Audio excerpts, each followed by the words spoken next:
ሰላም ጤና ይስጥልን ውድ የቻናላችን ተከታታዮች የፕሮግራማችን ቤተሰቦች ይህ አብዲራዋ ቲዩብ ነው። ፕሮግራማችንን ላይክ በማድረግ እንዲጀምሩ ላይክ ስታደርጉ የዚህን ፕሮግራም ተደራሽነት ተደማጭነት ከፍ ስለሚያደርግ ላይክ እያደረጋችሁ እንድታደምጡን አዲስ የሆናችሁ ደግሞ ሰብስክራይብ በማድረግ ለዚህ ቻናል ቤተሰብ እንድትሆኑ የደወል ምልክቷን እየተጫናችሁ በዛም ላይክ እያደረጋችሁ የቻናላችን ቤተሰብ እንድትሆኑ የአክብሮት ግብዣችን ነው።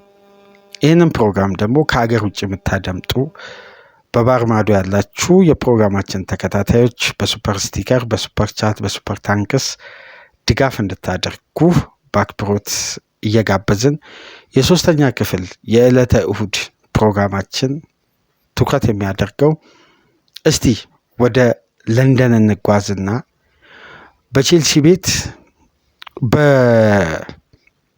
በተለየ ሁኔታ አንድን ሱፐርስታር ዛሬ እስቲ በዚህ ፕሮግራም እንወያይ። ከሰሞኑ ደግሞ አርብ ዕለት በተደረገ የኤፍኤ ካፕ የጥሎ ማለፍ ጨዋታ ሃትሪክ መስራቱን ተከትሎ ስለዚህ ተጫዋች አንደኛ የግል አድናቆትም ስላለ፣ ሁለተኛ ደረጃ ደግሞ በፕሪሚየር ሊግ የክንፍ ተጫዋቾች በሚደረግ የማጥቃት እንቅስቃሴ ኳሊቲውን ቡድኑ የደበቀው ተጫዋች ብዬ ከማምናቸው ተጫዋቾች መካከል በግሌ አንደኛውና ግንባር ቀደም አድርጌ ማስቀምጠው ፔድሮ ኔቶን ነው።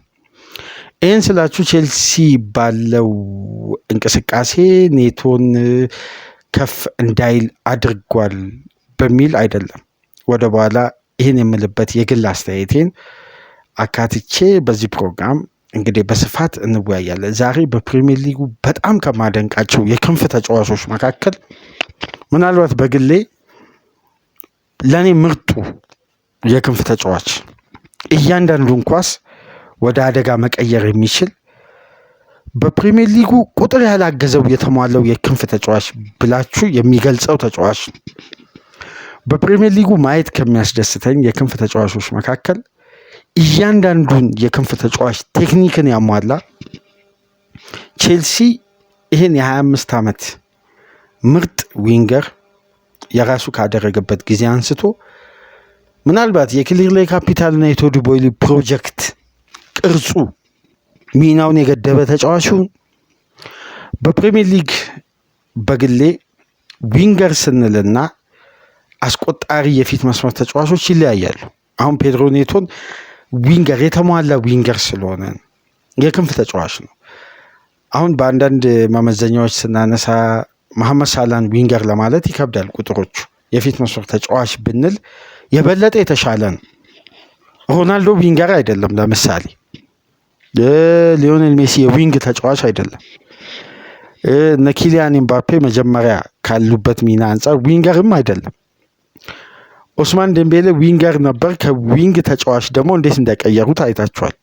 እነ ሉዊስ ኤንሪኬ አንዳንድ ተጫዋቾች አሉ በዊንግ ሚና ደረጃ የተሟሉ እና አንዳንድ ተጫዋቾች ደግሞ አሉ ቁጥር የማያሟላቸው ድካማቸው፣ ቴክኒካቸው ከቁጥር በላይ ሆኖ ግን ዘመናዊ እግር ኳስ የሚከተለው ስታቲክስ እና እነዛ መመዘኛዎችን ባለመያዛቸው ብቻ ብቃታቸው ተደብቆ በክላሳቸው ደረጃ የማይወራላቸው ለእኔ አሁን አንደኛ ደረጃ ላይ ማስቀምጠው በእነዚህ አይነት ጉዳዮች ላይ ፔድሮ ኔቶን የኔቶ አይነት ቴክኒክ ፕሪሚየር ሊግ ላይ እስቲ ካሁን በኋላ ባሉ አይዲያዎች ላይ የቼልሲ ድጋፍን አልፈልግም። ይህም ፕሮግራም የምታደምጡ የማንኛውም ክለብ ደጋፊዎች ግልጽ የሆነ የመወያያ ርዕስ ስለሆነ እስቲ ግልጽ የሆነ ሀሳባችሁን አስቀምጡ። የየትኛውም ክለብ ደጋፊዎች የፔድሮ ኔቶ ላይ የሚታየው ቴክኒክና ተጋጣሚ ላይ አደጋ የመፍጠር የድሪብል ስኪል ወደ ተጋጣሚ የመጫወቻ ክልል ውስጥ አደጋ ለመፍጠር የሚደረግ በጣም በላቀ ደረጃ ምርጥ ክሮሶች ይሄን ተጫዋች በቁጥር አለማታገዙ በፔድሮ ኔቶ ደረጃ ዊንገር ይሄ ናቹራል ዊንገር በቃ አስቆጣሪ ያልሆነ ግን ከአንድ የዊንግ ተጫዋች የሚጠበቅን ካራክተር የሚያሟላ ተጫዋች እስቲ በፕሪሚየር ሊጉ ለተጋጣሚ ተቀይሮም ይግባ በቋሚ 11 ውስጥም ይግባ በጨዋታ ውስጥ የአሰልጣኙ ሚናም ታክቲካሊ ይቀየር እንደ ኔቶ የሚያስፈራ የክንፍ ተጫዋች አለ በዚህን ሰዓት በፕሪሚየር ሊግ? እኔ በፕሪሚየር ሊጉ የኔቶን ኳሊቲ በደንብ መመልከት ከፈለጋችሁ ፔድሮ ኔቶ ክሮስ ካደረገ በኋላ ፔድሮ ኔቶ የሆነ አክሽን ከፈጠረ በኋላ የዕለቱን ኮሜንታተሮችን አድምጧቸው ውስጥ የፔድሮ ኔቶ ኳስ አሁን ክሮስ ተደርጎ የቼልሲ የቡድን አጋሩ ባገኝ እንኳን የዕለቱ አስተላላፊዎች ምን አይነት አስደናቂ ክሮስ ነው የተጫዋቹን ኳሊቲ ወደ ግብ የመቀየር ፖዚሽን ላይ ግን የቼልሲ ተጫዋቾች አልተገኙም ነው እንጂ የሚሉት ይሄ ዌስትፉል የሆነ ደካማ የሆነ ክሮስ ነው አይሉም ኮሜንታተሮች። ምክንያቱም የዛ ጥራት ያለው የክሮስ መለኪያ ብቃቱን ስታዩ ታርጌት ማኑ የዚህን ተጫዋች ቴክኒክ ደረጃ ታይሚንግ እና ዲሲዥን እኩል ስቴፕ መሄድ ስላልቻለ ነው እንጂ የኔቶ ክሮሶች ለምሳሌ ፔድሮ ኔቶ ትልቅ ጨዋታ ላይ የተጋጣሚን ተከላካይ እንዴት ነው የሚያንገላተው በዛ ክንፍ ላይ በግራም በቀኝም። እኔ አንድ የሚያስገርመኝ የፔድሮ ኔቶን ቴክኒክ ልንገራችሁ። ስፕሪንትና የድሪብል ታይሚንጉን በደንብ ተመልከቱ። ለክሮስ የሚመርጥበት ፖዚሽንና ስፕሪንት የሚያደርግበትን ኳስ እሱ ሲገፋ የድሪብል ቴክኒኩን ኳስ እሱ እግሩ ውስጥ ከገባች በኋላ ለተጋጣሚ ተከላካይ እኮ ባላንስ እየገደለ ነው የሚሄደው። ማለት የመጨረሻውን ኳስ ዲፌንድ ለማድረግ በሱ ፖዚሽን ያለ ተከላካይ እስከ መጨረሻ ድረስ ጥረቱን እንዳያደርግ እሱ የሚያደርገው የድሪብል ፍጥነት አለ አይደል? ካልተሳሳትኩ በተጠናቀቀው የውድድር ዓመት በፕሪሚየር ሊጉ ካሉ ዊንገሮች በቦልኬር በኩል አንደኛ እሱ መሰለኝ። ወደ በአማካይ 96 ሜትር ነው ድሪብል በማድረግ በቦልኬር በኩል። ለእኔ በፕሪሚየር ሊጉ የተሟላ ዊንገር ቁጥር ያላገዘው ዊንገር።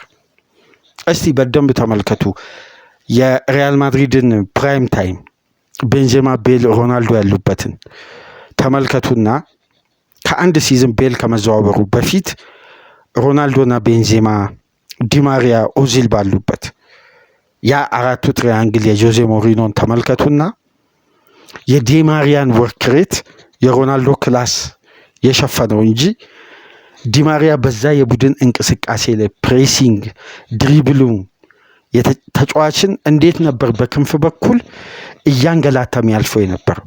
ግን የሮናልዶ ክላስ ሃይ ስታንዳርድ ስለሆነ ዲማሪያ በዛ ደረጃ ፐርፎርም ግቦች ምናምን ሊያስቆጥር ይችላል። ግን በቂ ክሬዲት አላገኘም። ለምን? ሮናልዶ አላ ትልቅ ማለት የዓለማችን ምርጡ ተጫዋች ከሜሲ ጋር አብረው ሁለቱ ናቸው የዓለማችን ምርጥ ተጫዋች። ማን ይበልጣል ማን አይበልጥም? ሁለቱም ለንጽጽር አይቀርቡም። ምክንያቱም የፕላኔቷ ምርጥ ተጫዋቾች ናቸው ሁለቱ። ስለዚህ የዛን ተጫዋች ጥረት፣ ወርክሬት፣ ዊንገር የሚባለውን ክራይቴሪያ በክንፍ በኩል ዲማሪያ 100% ያሟላል። ልክ እኔ በቼልሲ ውስጥ የምመለከተው ያን ዲማሪያን ነው ኔቶን የማየው። በደንብ እስቲ የፔድሮ ኔቶ ኳሶችን ጥራታቸውን ተመልከቱ። ተጋጣሚ ላይ አደጋ ለመፍጠር እሱ ሴንተር የሚያደርጋቸው ኳሶች እኔ አንዳንዴ ፔድሮ ኔቶ ቢኖር ብዬ የምመኝበት በግሌ የሆኑ ቡድኖች አሉ። ከቼልሲ የቡድን ግንባታ አንጻር ለምሳሌ የፔድሮ ኔቶን ኳሶች የሚያስቆጥር የና አሌክሳንደር ኢሳቅ አይነት አጥቂ፣ አሁን የአርሴናሉ ቪክቶር ዮኮሬስ፣ የማንቸስተር ዩናይትዱ እነ ቤንጃሚን ሼሽኮ የሄዲንግ ታይሚንጋቸው አስተማማኝ ሆኑ የቦክስ አጥቂ እነ ኤርሊ ሃላንድ ቢኖር በማንቸስተር ሲቲ ውስጥ ለእኔ በቶፕ 6 ክለቦች ውስጥ ለሁሉም የሚመጥን ዊንገር ነው። ለየትኛውም ሲስተም የሚስማማ። ስለ አስደናቂው የቼልሲ ጥይት ነው ዛሬ የምንወያየው። ብዙ ሙገሳ በዛ ልትሉኝ ትችላላችሁ። ኔቶን ለመረዳት 90 ደቂቃ የተጫዋቹን እንቅስቃሴ በትኩረት ለተመለከተ ቼልሲ እስካሁን ከኔቶ ያለውን አቅም እስካሁን ድረስ ተጠቅሟል ብዬ አላስብም። ቼልሲ ከኔቶ በበቂ ሁኔታ እየተገለገለ አይደለም። ፔድሮ ኔቶ የበለጠ የሊያም ሮሲኔርም ከዚህ በፊትም የኤንዞ ማሬስካም ሲስተም የበለጠ 100% ፊት ቢያደርግ ሲስተማቲካሊ ሊየም ዴላፕ ወደ ግብ አስቆጣሪነቱና ለቼልሲ አውት ኤንድ አውት ነምበር 9 በታሰበው ደረጃ መሆን ይችላል ፔድሮ ኔቶ ቡድን ውስጥ እያለ። ግን ትልቁ ችግር ምን መሰላችሁ? ኔቶ ከፈረመበት ጊዜ አንስቶ የቼልሲ አጥቂዎችን ተመልከቱ። አስቆጣሪ አይደሉም፣ የመሳት ከፍተኛ ሬት አላቸው። ኒኮላስ ጃክሰንን ተመልከቱ። ኔቶ ክሮስ የሚያደርጋቸውን ኳስ ኔቶ በታይሚንግ የተጋጣሚን ተከላካይ አንገላቶ ማይነስ የሚያደርገውን ኳስ እንዴት ነበር እነዛ ኳሶችን ሲያባክን የነበረው? በጣም በሚያስገርም ሁኔታ ሊያም ሮሲኔር አርብ ምሽት ይሄ ተጫዋች ከሃል ሲቲ ጋር ሃትሪክ ሲሰራ የፓልመሪ ሚና ነበር የሰጡት በአዲስ ካራክተር ማለት ነው። ለዚህ ነው ሊያም ሮሲኔርን ከመጡበት ጊዜ አንስቶ አማራጩ ሰፊ የሆነ የታክቲክ ግንዛቤ ያለው በበርካታ አማራጭ በበርካታ የጨዋታ ዘዴ የተሟላ ተጫዋቾችን አማርጦ የሚጠቀም ታክቲካል አፕሮች ያለው አሰልጣኝ ነው ስንል የነበረው እና ፔድሮ ኔቶን ደግሞ ባላየነው ሚና 10 ቁጥር ላይ ሞከሩት። አንዴ ከተሳሳትኩ ታርሙኛላችሁ። ኑኖ ስፒሪቶ ሳንቶስ እሱና ጆታን ያጫውቱ ነበር በወልቭስ ፋይናል ሰርድ ላይ በተለይ ራውል ሜኔዝ በሌለበት ሳምንታት ላይ በባክስሪ ሲጫወት ከነሱ ጀርባ ሙቲኒዮን በማድረግ ሁለቱን ከፊት ያጫውቱ ነበር፣ ሶስቱም ፖርቱጋላውያን እና ለኔ የሊጉ ምርጡ ዊንገርን እስቲ በተወሰነ መልኩ ከሰሞኑ እንግዲህ ሃትሪክ ሰርቷል። ካጋጠመው መጠነኛ የጉዳት ተመልሷል። ኔቶና የሱ ኳሊቲ ቁጥር ሳያግዘው አሁንም ቼልሲ ስታንዳርዱን ሳይጠቀም በቼልሲ ቤት ነው ያለው። ጦርነቱ ሊያም ሮሲኔር የክንፍ ተጫዋቾች አግቢ እንዲሆኑ ወደ ቦክስ ቀርበው ከቦክስ ውጪ እንደ ኤንዞ ማሬስካ ሲስተም ሴንተር ከሚያደርጉ ይልቅ ወደ ቦክስ ይዘው እንዲገቡ ስለሚፈቅዱ ካሁን በኋላ ኔቶንና ቼልሲን በሊያም ሮሲኔር ውስጥ እናያለን በቁጥር ሲታገስ እና አንዳንድ ተቺዎች በቅርቡ እንትን ተመልክታችሁ ከሆነ አላውቅም ሶሻል ሚዲያ ላይ ፔድሮ ኔቶን ህመም ክላሱ የሚያሳየው በደካማ ክለቦች ላይ በዘንድሮ ሲዝን ፔድሮ ኔቶ በ14 የግብ ተሳትፎ አለው በሁሉም ውድድሮች ከየትኛውም የቼልሲ ዊንገሮች ይበልጣል። ከኢስቲቫኦም ጊተንም ጋርናቾ 14 የግብ ተሳትፎ 10 ግብ 4 አሲስት። ግን ግቦችን ያስቆጠረውን ለምሳሌ በሁሉም ውድድሮች በኤፍኤ ካፕ በካራቦ ካፕ ያስቆጠረበት የተጋጣሚ ደረጃ ከፍተኛ አይደለም። በሊጉ ራሱ ከወገብ በታች ባሉ ቡድኖች ላይ ነው ተሳታፊ ሆነው። የእሱ የመጨረሻ በቶፕ 6 ላይ ያስቆጠረው ግብ በተጠናቀቀው የውድድር ዓመት ከኤሪያ ውጪ አርሴናል ላይ ምርጡን ግብ ያስቆጠረበት ነው። ግን ይሄ ተጫዋች መመዘኛው ይሄንን ነው። መጀመሪያ ያልኳችሁ ቁጥር ያላገዘው አስደናቂ ዊንገር ያልኳችሁ ለዚህ ነው።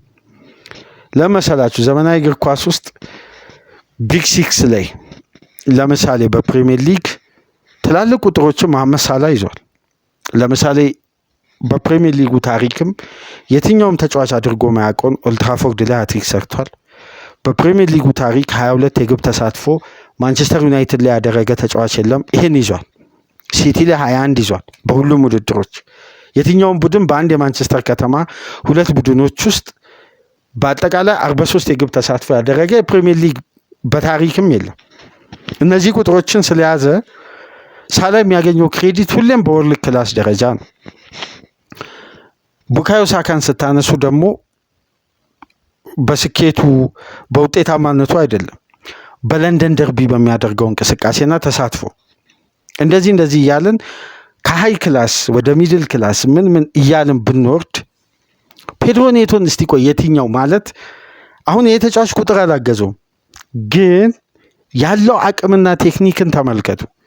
የዚህን ተጫዋች አቅም ቴክኒክ ከፍተኛ የሜዳ ውስጥ አስተዋጽኦ እንደውም አንድ በዚህ አጋጣሚ እንዲሁ ይሄ ቡና እየተጠጣ ስለ ኳስ ሲወያዩ ሁለት የእግር ኳስ አፍቃሪያን እንደሚያነሱት አንድ ጉዳይ ላንሳላችሁ። ከማይክ ጀርባ የቼልሲን ጨዋታ ስናይ ለምሳሌ ከዚህ ፕሮግራም ዋና አዘጋጅ ጋር ካባ ጋር ስናይ የቼልሲን ጨዋታ የምናይ ከሆነ ኔቶ አለ ብሎ ነው ቀድሞ የሚጠይቀኝ አሰላለፉን ቀደም ብለን ስንመለከት ማለት በጣም በቼልሲ ቤት ከሚያደንቀው ተጫዋች። ምክንያቱም እያንዳንዱ ተች ወደ አደጋ የመቀየር ቻንሱ በጣም ከፍተኛ። እንደውም በተጠናቀቀ የውድድር ዓመት ምንድን ነበር የኔቶን ብቃት ሬስ ያደርጉ የነበረው ሃይ ሬትድ ዊንገር ይሉና ወደ ተጋጣሚ የአደጋ ክልል በስኬት ያልተጠናቀቀ ተመልከቱ። የአደጋ ክልል ውስጥ በርካታ አደጋ የሚፈጥሩና በኤክስጂያቸው ሙከራ ቢደረጉና የተደረጉ ሙከራዎች ስኬል ወጥቶ ኔቶ አንደኛ ነበር። አምና የሆነ ፕሮግራም ሰርተናል። ወደኋላ በጣም ተመልሳችሁ ያን ጉዳይ ተመልከቱ።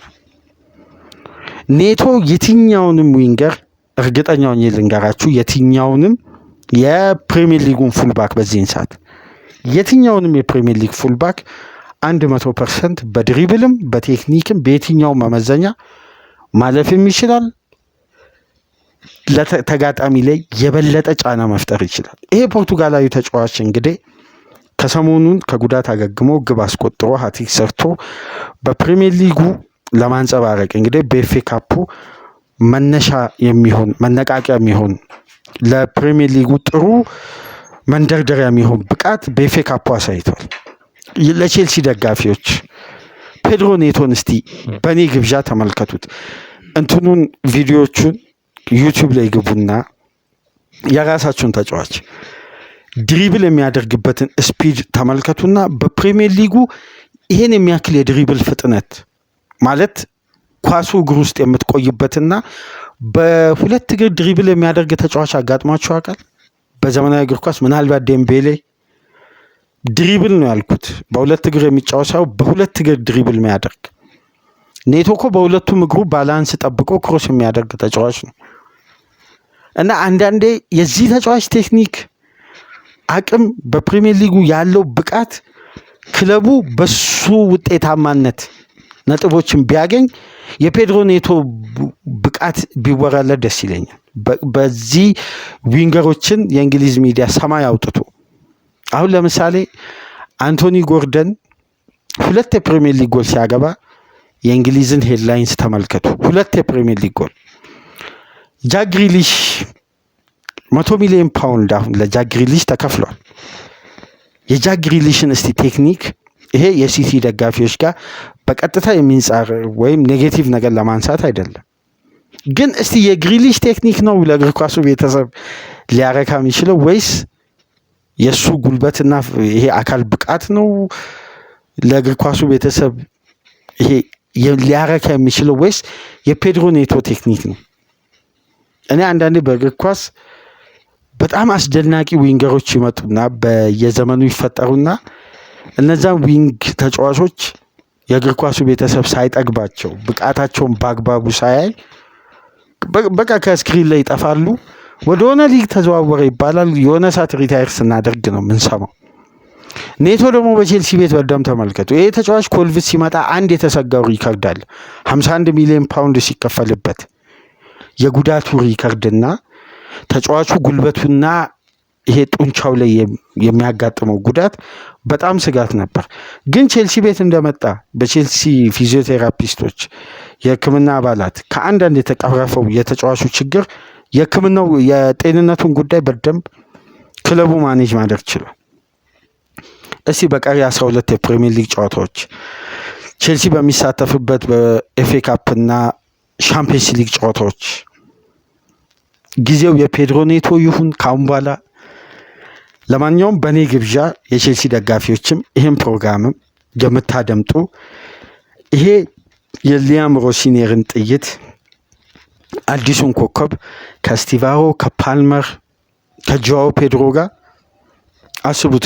ጆዋው ፔድሮ በግራ በኩል ፔድሮ ኔቶን፣ በቀኝ በኩል ስቲቫሮ ሆኑ፣ ከአጥቂ ጀርባ ፓልመር።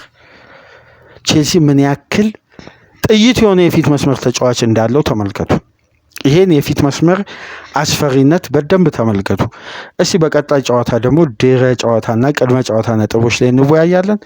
ለማንኛውም ግን በግሌ የፕሪሚየር ሊጉ ምርጡን ተጫዋች በተወሰነ መልኩ በግሌ የኔ ምርጡ ዊንገርን ለመንደርደሪያነት ከሃትሪኩ ጋርም ተያይዞ ሃል ሲቲ ላይ ሃትሪክ መስራቱ ሳይሆን ሃትሪክ መስራቱ ይሄ የግሌን ሀሳብ ይዤ መጥቼ ለእናንተ እንዳንጸባርቅ በር ከፍቶልኛል። ምክንያቱም ኔቶ በተጎዳበት ሰዓት ስለሱ ባወራ የቼልሲ ደጋፊ ደስ ላይለው ይችላል። የእግር ኳሱ ቤተሰብ ኬታ መጣው ልትሉኝ ትችላላችሁ። አሁን ሃትሪክ የሰራበትን መንገድ በ245 ለተመለከተና የፔድሮ ኔቶን ብቃት እስቲ ወደኋላ መለስ።